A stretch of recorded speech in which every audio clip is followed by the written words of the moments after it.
I think when lockdown really started, there was a lot of concern from Sas and myself, and certainly from myself, about what was going to happen, what we were going to do. I'm used to going out a lot, I'm used to going shopping a lot, but unfortunately, it suddenly didn't become the norm to do that. It became the norm to stay in. And I had to be very aware that I had to be concerned about how Sas was. She's in a high-risk group, and to a certain extent, so am I. So we had to sort of really think about how we were going to cope.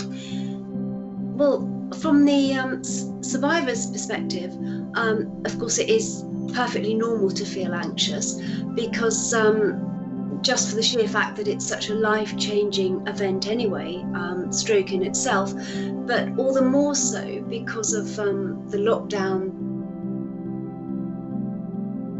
Survivors' biggest fear really is that not only are they not going to progress, but worse than that, they're going to go backwards, because there was no one to direct and guide them and to assist them with their speech, their physio, and they really didn't know where to turn and what to do. So it was the fear of going backwards and potentially maybe having a second stroke.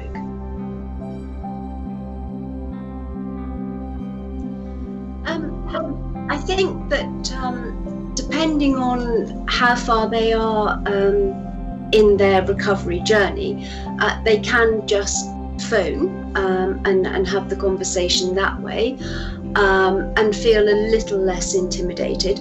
For me, for a very long time, that wouldn't have worked at all, because I really struggled with phone conversations. But for some people, I do know that does work. And otherwise, for Skype, and of course you've got the option to not be seen, as we know, that is very useful. It can be helpful, and there's many advantages to it, as we know, because they are having all the benefits of having an appointment without having to make the journey to go to see the doctor, which often is the difficulty because of all the disabilities, because of the fatigue. So there's actually some advantages to that. Yeah, things like chickpeas and all the things that Nick moans about, but I just like adding lots of healthy protein and things. And I kind of have this addiction, I think, of how many vegetables and healthy things I can get in one meal, and so I kind of sell it that way and think, do you realise how many vegetables you've got in this meal? My goal is to see how many I can get out of the pot.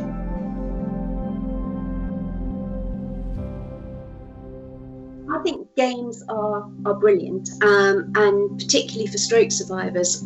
With my recovery, actually, Henry was still living at home with us at the time, and he and his girlfriend would play games with me and cards and things.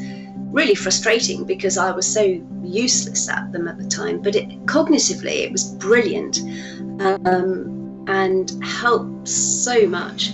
So games, I would say, are fabulous. Word searches are brilliant as well, and going back to games, I've fairly recently thought I would like to learn to play chess, but because memory, long-term memory, of course, because of stroke, is fine. I can remember all sorts of silly details, but shorter-term memory is still difficult. So I don't know how it's going to go, but Nick's been teaching me, haven't you? I have. Chess. Yeah. Interesting. Yeah. I can't even remember what the pieces are, but we're trying. So we've had a go at that, and I'm not going to give up yet. So, well, I don't like giving up, so it will be a long slog. But so games are brilliant, and new hobbies are good. I would always advocate new hobbies as opposed to something that you were good at previously, because I think if you revisit something you used to be very good at, that can be soul destroying. So to start something new, you're automatically winning because you couldn't do that before, or you didn't do that for whatever reason. So painting or photography or gardening in whatever form you're able to do now with the new version of you. That could be planting a raised bed or a window box or a hanging baskets, anything, any form, but things like that, any sort of art, those things are good. Being, not weather like today, but being outside, even if that's just sitting outside, having fresh air, watching birds, just having fresh air, things like that, to whatever level you're able to experience is beneficial. And also for well-being, I think, certainly what worked for me, mindfulness and listening to recordings. For all the sadness and everything that's surrounded us with this pandemic, there's been an awful lot of kindness and generosity as well, and so many new connections, people that they say that they've really got to know their neighbours and the people that they live around that they just didn't ever know before.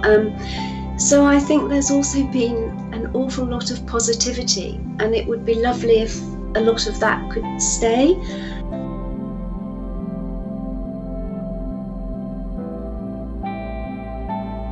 I would say don't be hard on yourself, and as long as you believe in your recovery and you work hard, it will keep delivering and you will keep improving. I think stick with it. Learn to count to 10 a lot. Backwards, sideways, whatever, and never ever give up on your survivor, because they're worth it.